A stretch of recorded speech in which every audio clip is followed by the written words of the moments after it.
प्रिय विद्यार्थियों, साथियों, शिवा ग्रुप ऑफ एजुकेशन हसापुर के YouTube चैनल पर आपका फिर से स्वागत है। आज हम हिंदी व्याकरण का टॉपिक लेते हैं, वाक्य और रचना के आधार पर वाक्य के भेद। सबसे पहले हम वाक्य की परिभाषा लेते हैं। वाक्य किसे कहते हैं या वाक्य क्या होता है। तो आज का अपना टॉपिक है वाक्य और इसकी परिभाषा हम पढ़ते हैं।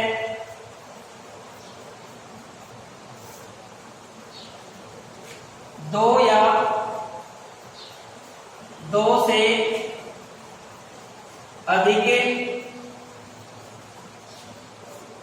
शब्दों के सार्थक संयोजित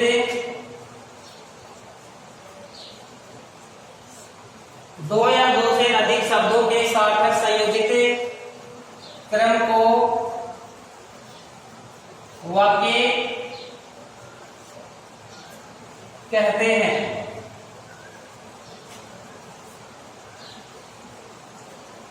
जैसे मोहन पुस्तकें पढ़ता है। परिभाषा में तीन बातें आई हैं, यानी हम यूं कहें कि तीन शर्तें आई हैं, और वे तीन शर्त क्या हैं, वाक्य हम किसे कहेंगे।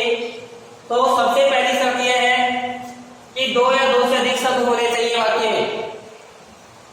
दो या दो से अधिक शब्दों का समूह होना चाहिए। तो हम यहाँ देख रहे हैं मोहन पुस्तकें पढ़ता है, दो से अधिक शब्दों का समूह हो गया। फिर अगला शब्द आया है सार्थक, अर्थात जो शब्द आए, जो शब्दों का समूह बने, वह सार्थक होना चाहिए।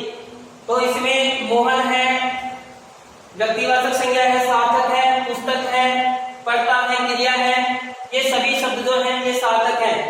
तीसरी जो बात आई है, संयोजित क्रम होना चाहिए। संयोजित क्रम का मतलब यह है कि वाक्य रचना के आधार पर जो शब्दों का जो स्थान निर्धारित कर रखा है वे अपने नियत स्थान पर रहने चाहिए। जैसे हिंदी वाक्य रचना में कर्ता सबसे पहले होता है, तो यहाँ मोहन कर्ता सबसे पहले है। फिर बीच में अन्य कारक तत्व या कर्म कारक या और कोई कारक बीच में होना चाहिए। तो यहाँ पर बीच में आ रहे हैं, जैसे पुस्तक है, कर्म कारक है, और अंत में वाक्य की क्रिया होती है, तो क्रिया जो है ये अंत में आ रही है। तो हम कह सकते हैं कि इस वाक्य में दो या दो से अधिक शब्दों का समूह भी है, सार्थक भी है और संयोजित क्रम भी है। यानी शब्दों का जो क्रम है वह योजना अनुसार है, योजनाबद्ध है। इस प्रकार यह एक वाक्य हो गया। अब हम पढ़ते हैं वाक्य के भाग। सबसे पहले हम पढ़ेंगे वाक्य के भाग। तो वाक्य के दो प्रमुख अंग या दो प्रमुख भाग होते हैं। वाक्य के दो प्रमुख अंग या दो प्रमुख भाग होते हैं।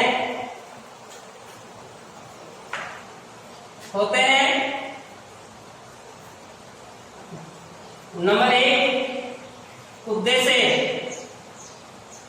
और नंबर दो विधेय। नंबर दो है विधेय।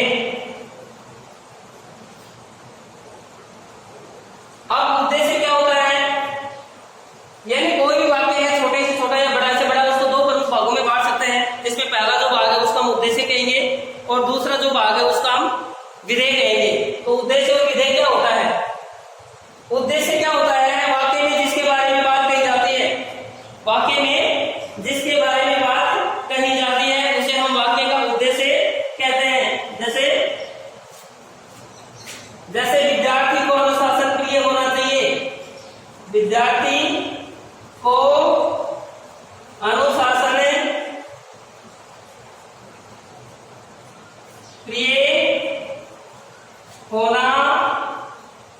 चाहिए।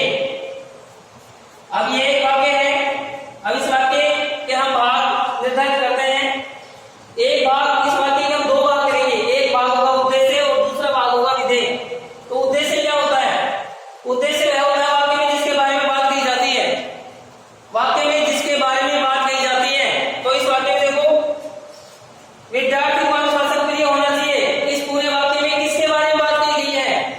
तो इसमें विद्यार्थी के बारे में बात कही गई है।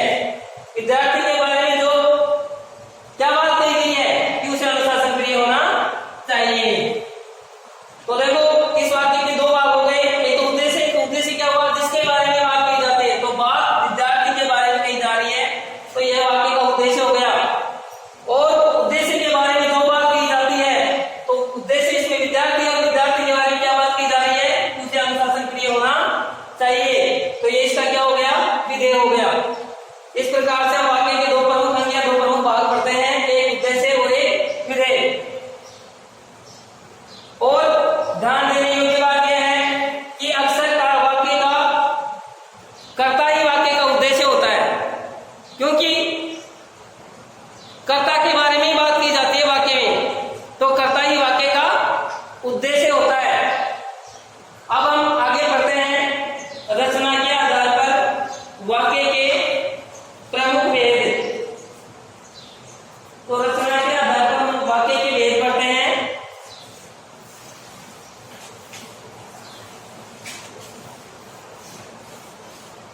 नंबर एक पढ़ेंगे साधारण या सरल वाक्य। नंबर एक पढ़ेंगे साधारण या सरल वाक्य।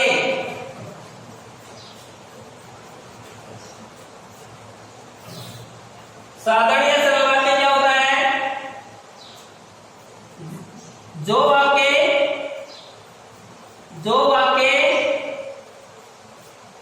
एक ही उद्देश्य और एक ही विधेय से बना हो।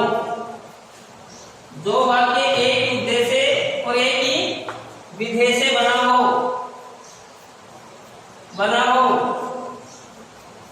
उसे साधारण या सरल वाक्य कहते हैं। अर्थात जिस वाक्य में एक ही उद्देश्य और एक ही विधेय आए,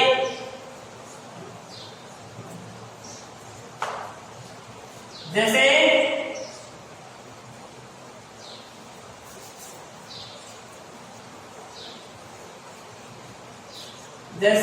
राम प्रतिदिन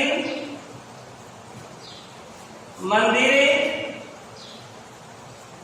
जाते हैं।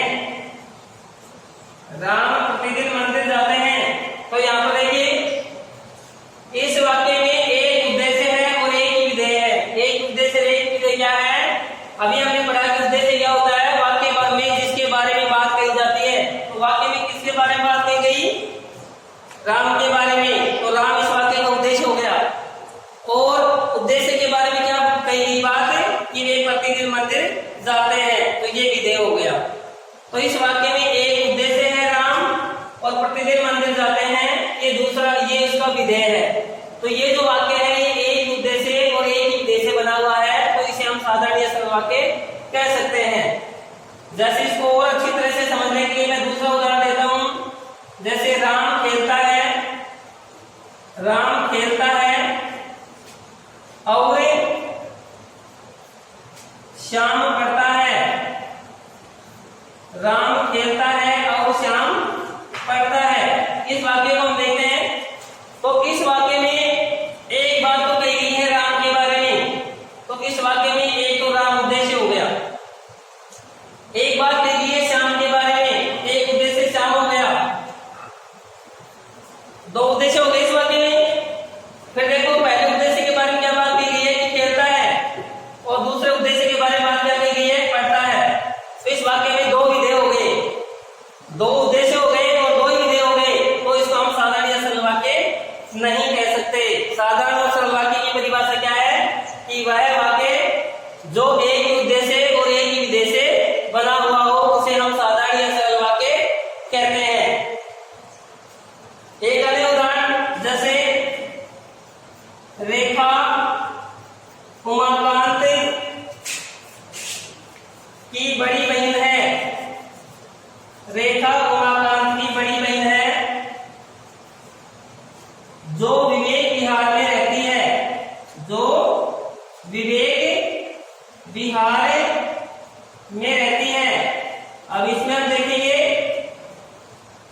इस वाक्य में उद्देश्य क्या है, किसके बारे में बात की गई है, तो इस वाक्य में बात की गई है रेखा के बारे में।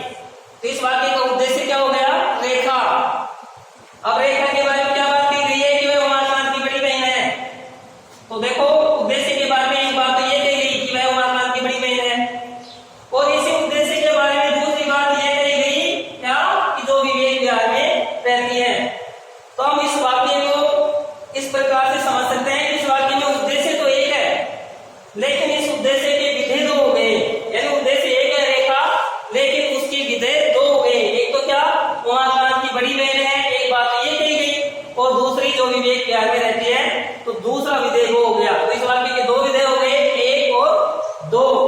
और इसलिए हम इसे साधारण या सरल वाक्य नहीं कह सकते, क्योंकि साधारण या सरल वाक्य में हमने क्या पढ़ा है कि जो वाक्य एक ही उद्देश्य और एक ही विधेय से बना हुआ हो उसे हम साधारण या सरल वाक्य कह सकते हैं। तो ये वाक्य है, ये इस परिभाषा के आधार पर खरा उतरता है। राम प्रतिदिन मंदिर जाते हैं, तो इसमें उद्देश्य एक ही है राम, और उनके बारे में विधेय एक ही है, उनके बारे में एक ही बात कही गई है क्या कि प्रतिदिन मंदिर जाते हैं। और हमने वाक्य के जो दो प्रमुख अंग पढ़े हैं, इसमें पढ़ा है कि उद्देश्य और विधेय क्या होता है।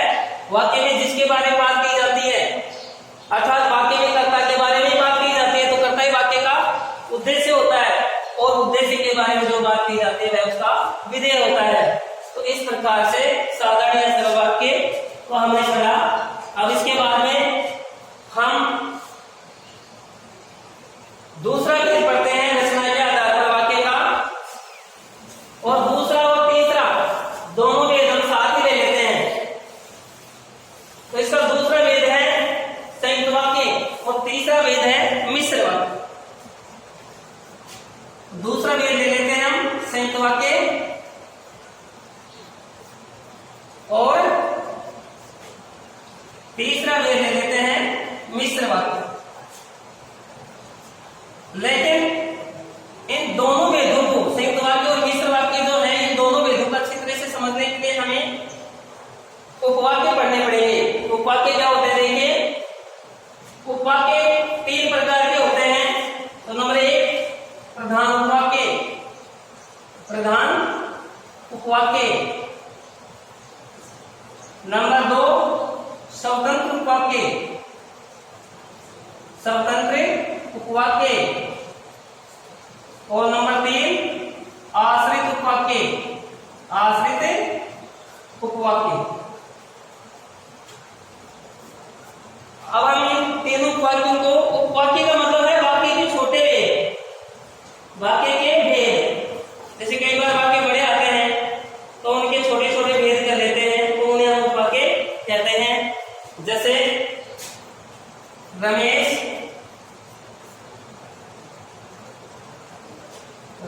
खेल रहा है, रमेश खेल रहा है, और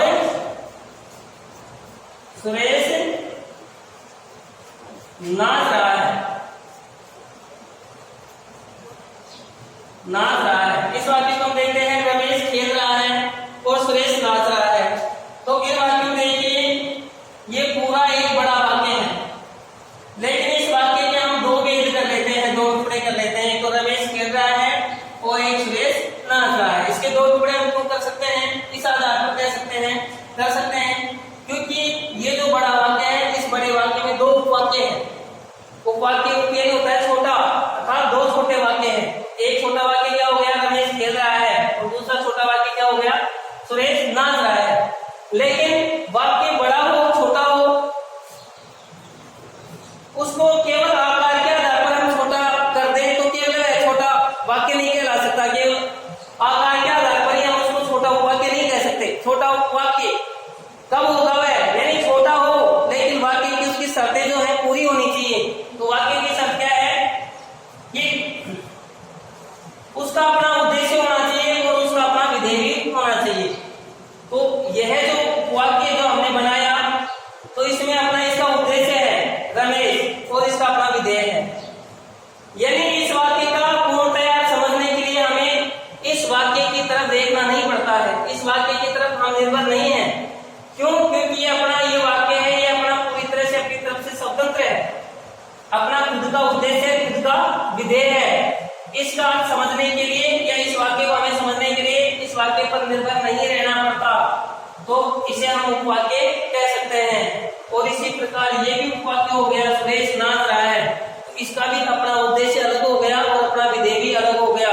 इस वाक्य को भी समझने के लिए या इस वाक्य को पूर्ण वाक्य पढ़ने के लिए इस पर निर्भर रहने की आवश्यकता नहीं है, ये दोनों अपनी तरफ से स्वतंत्र हैं। इस प्रकार हम कह सकते हैं कि ये जो एक बड़ा वाक्य है, इस वाक्य के दो छोटे उपवाक्य हो गए, एक रमेश कह रहा है और एक सुरेश नाच रहा है। लेकिन इन दोनों को हम इनमें से कौन सा कहेंगे? इनमें से हम इनको स्वतंत्र उपवाक्य कहेंगे, क्योंकि ये अपनी तरफ से स्वतंत्र है। ये इसकी तरफ से स्वतंत्र है, ये इसकी तरफ से स्वतंत्र है। इसका अपना उद्देश्य और विधेय अलग है, इसका अपना उद्देश्य और विधेय अलग है। इस वाक्य को इस पर निर्भर रहने की आवश्यकता नहीं है और इस वाक्य को इस पर निर्भर रहने की आवश्यकता नहीं है। तो ये दोनों स्वतंत्र उपवाक्य हो गए। अब देखो, एक हम पढ़ते हैं कि अभिषेक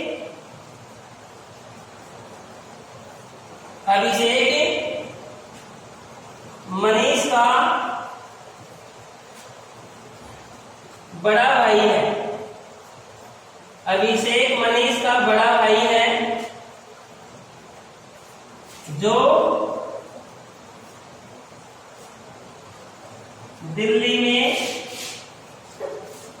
जो दिल्ली में डॉक्टर है या चिकित्सक है।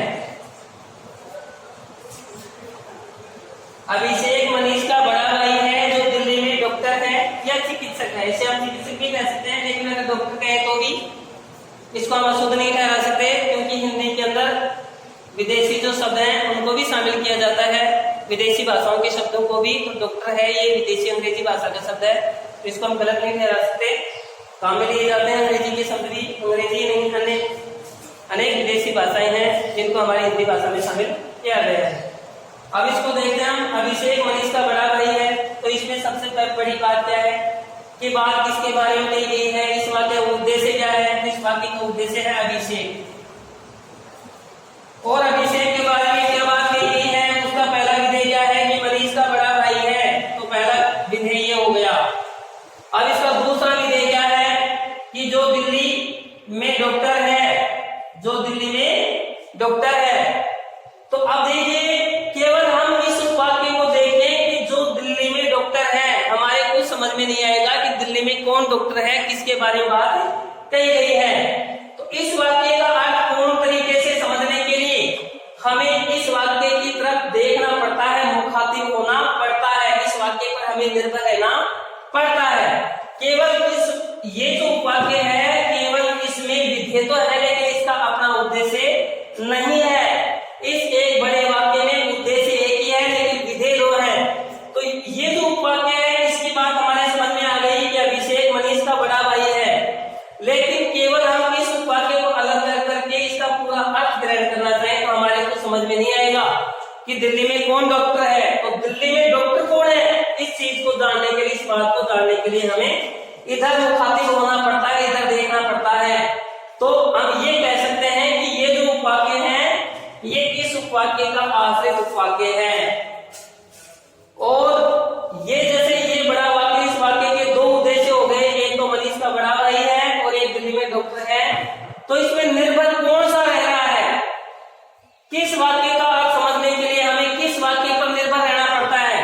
तो हमें निर्भर रहना पड़ता है इस वाक्य पर। दिल्ली में डॉक्टर कौन है? हम अगर इस वाक्य को अलग से कर दें, अभिषेक मनीष का बड़ा भाई है, तो ये वाक्य अपनी तरफ से पूर्णतया सही है, पूर्ण वाक्य है। इस वाक्य की किसी भी चीज के लिए समझने के लिए हमें इधर देखने की आवश्यकता नहीं है। इसको अगर हटा भी दें तो ये अपने आप में पूर्ण वाक्य बन जाएगा। लेकिन अगर हम इस वाक्य को हटाएं इधर और इस वाक्य को अगर पूर्ण वाक्य बनाने का प्रयास करें या हम पूर्ण वाक्य कहें, तो ये बात हमारी गलत होगी, क्योंकि ये पूर्ण वाक्य नहीं है। इसमें विधेय तो है कि दिल्ली में डॉक्टर है, लेकिन दिल्ली में डॉक्टर कौन है, बात किसके बारे में कही गई है। तो ये चीज जानने के लिए, समझने के लिए हमें इस वाक्य की तरफ देखना पड़ता है, इस पर निर्भर रहना पड़ता है। तो इस वाक्य के दो उद्देश्य हो गए, एक तो मनीष का बड़ा भाई है और एक जो दिल्ली में डॉक्टर है। दो उद्देश्य हो गए, लेकिन उन दो उद्देश्य में हम प्रधान उपवाक्य किसे कहें, तो ये प्रधान वाक्य है। क्यों? क्योंकि ये अपने आप में पूर्ण वाक्य है।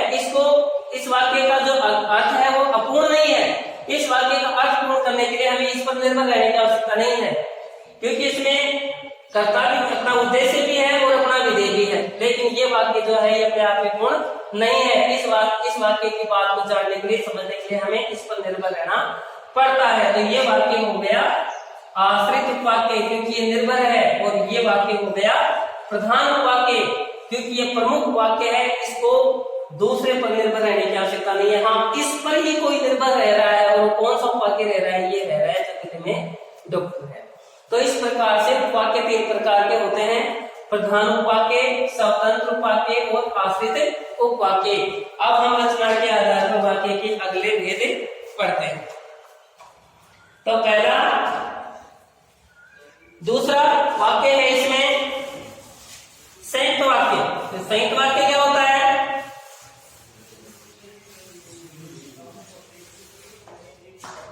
संयुक्त वाक्य की हम परिभाषा पढ़ते हैं।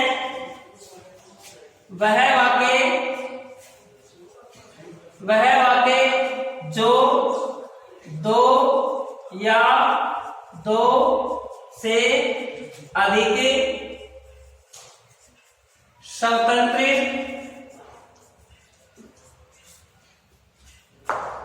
उपवाक्यों से बना हो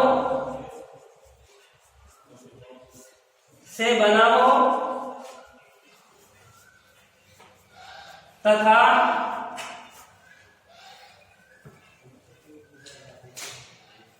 किंतु परंतु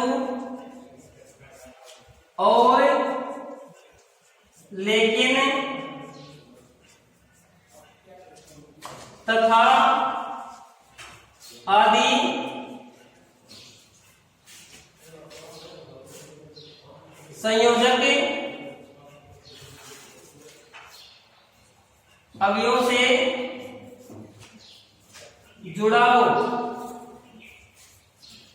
जुड़ा हो उसे हम संयुक्त वाक्य कहते हैं। संयुक्त वाक्य कहते हैं। तो ये संयुक्त वाक्य की परिभाषा हो गई, और अब हम इसको समझेंगे। एक बार फिर से परिभाषा पर नजर डालते हैं। वह वाक्य जो दो या दो से अधिक स्वतंत्र उपवाक्यों से बना हो तथा किंतु परंतु और लेकिन तथा आदि संयोजक अवयवों से जुड़ा हो उसे हम संयुक्त वाक्य कहते हैं। अब हमने यहाँ पर देखो अव्यय शब्द की काम में कैसे लिया, क्योंकि ये जो संयोजक शब्द है ये अव्ययी है। और ये कौन से अव्यय है? आपने पढ़ा होगा अभिकारी अव्यय शब्द 4 प्रकार के हमने पढ़ रखे हैं: क्रिया विशेषण और समुच्चय बोधक और विषयादि बोधक और संबंध बोधक। तो ये जो है ना, ये किंतु परंतु और लेकिन ये समुच्चय बोधक अव्यय में आते हैं, इसलिए मैंने इनको संयोजक अव्यय कहा है। अब देखो समुच्चय बोधक अव्यय हैं, ये भी 2 प्रकार के होते हैं: संयोजक और विभाजक, जो 2 शब्दों को जोड़ते हैं या तोड़ते हैं। तो इसमें संयोजक विभाजक वैसे दोनों ही हो सकते हैं, दोनों शब्दों को अलग अलग करते हैं या दोनों शब्दों को पास करते हैं, तो वे अव्यय हैं इसमें। तो उसे हम फिर क्या कहते हैं? संयुक्त वाक्य। हमने पढ़ लिया कि राधा नाचती है, राधा नाचती है और मोहन बांसुरी बजा रहा है। नाचती है और मोहन बांसुरी बजा रहा है। यही सभी को हम ऐसे भी लिख सकते हैं कि मोहन बांसुरी बजाता है, राधा नाचती है, ऐसे भी सही है। तो देखो इसमें ये कैसे हुआ? ये संयुक्त इसलिए हुआ कि ये 2 स्वतंत्र उपवाक्यों से। कैसे? कि राधा नाचती है, जिसका अपना उद्देश्य क्या है? राधा के बारे में बात की गई कि वह नाचती है। और ये दूसरा वाक्य जो है इसमें उद्देश्य है अपना अलग, मोहन और बांसुरी बजाता है। इस वाक्य को हम अलग भी कर सकते हैं इससे अगर ये पूर्ण वाक्य हो जाएगा, और इस वाक्य का पूरा समझ अन्य वाक्य की तरफ देखना नहीं पड़ेगा, निर्भर नहीं रहना पड़ेगा। तो ये अपने आप में पूर्ण वाक्य है। पूर्ण वाक्य क्यों?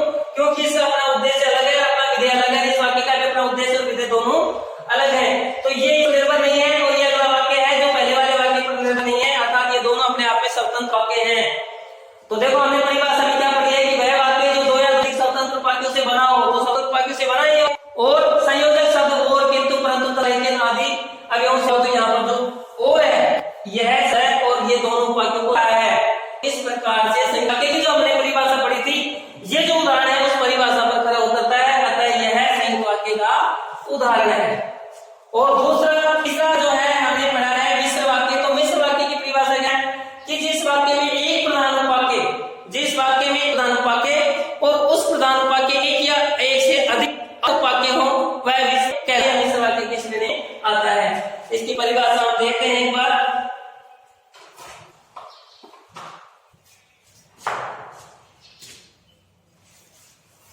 मिश्र वाक्य की परिभाषा वह मिश्र वाक्य वह वाक्य जो एक प्रधान उपवाक्य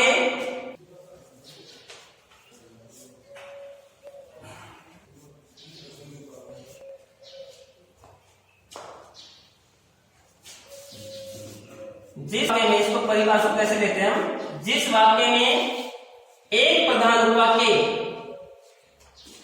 तथा एक या एक से अधिक, एक या एक से अधिक यानी दो भी हो सकते हैं, एक या एक से अधिक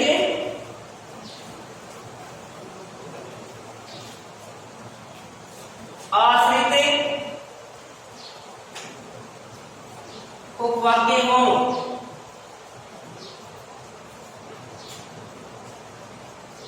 वह मिश्र वाक्य होता है।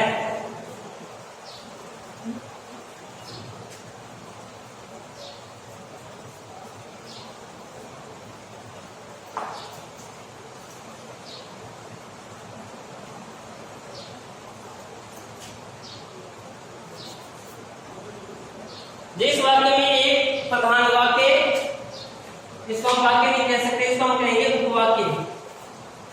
एक प्रधान वाक्य तथा एक या एक से अधिक उसके आश्रित उपवाक्य हो तो वह मिश्र वाक्य होता है। और अभी हमने इसके दो उदाहरण पढ़े हैं। एक उदाहरण ले लेते हैं, रेखा उमाकांत की बड़ी बहन है। रेखा उमाकांत की बड़ी बहन है जो विवेक विहार में रहती है, जो विवेक विहार में रहती है। तो इस वाक्य को देखेंगे हमें किस प्रकार परिभाषा के आधार पर खरा उतरता है मिश्र वाक्य की परिभाषा।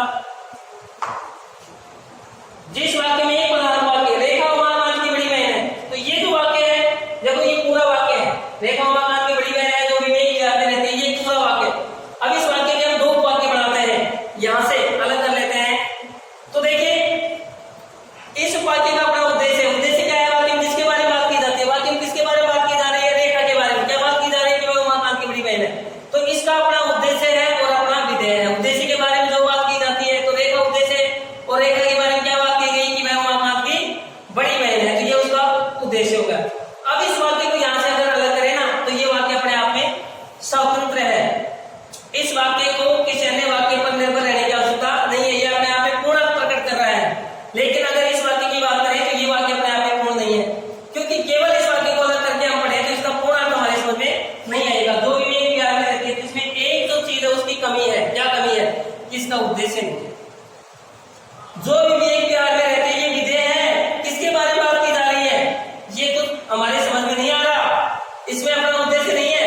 तो इस वाक्य को समझने के लिए कि विवेक विहार में कौन रहती है हमें इधर देखना पड़ेगा, इस वाक्य पर निर्भर रहना पड़ेगा। तो ये वाक्य जो है ये इस पर निर्भर है, और निर्भर क्या होता है? आश्रित।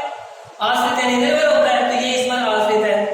और ये वाक्य ये किसी पे आश्रित नहीं है। तो आप देखो आश्रित वाक्य किस पर आश्रित हो रहा है, उसे हम प्रधान कह सकते हैं। तो ये प्रधान वाक्य है। प्रमुख प्रधान का मतलब है प्रमुख, यानी इन दोनों में से प्रमुख कौन सा है? तो इन दोनों में से प्रमुख है ये, क्योंकि ये अपने आप में कंप्लीट सेंटेंस है, कंप्लीट पूर्ण वाक्य है ये।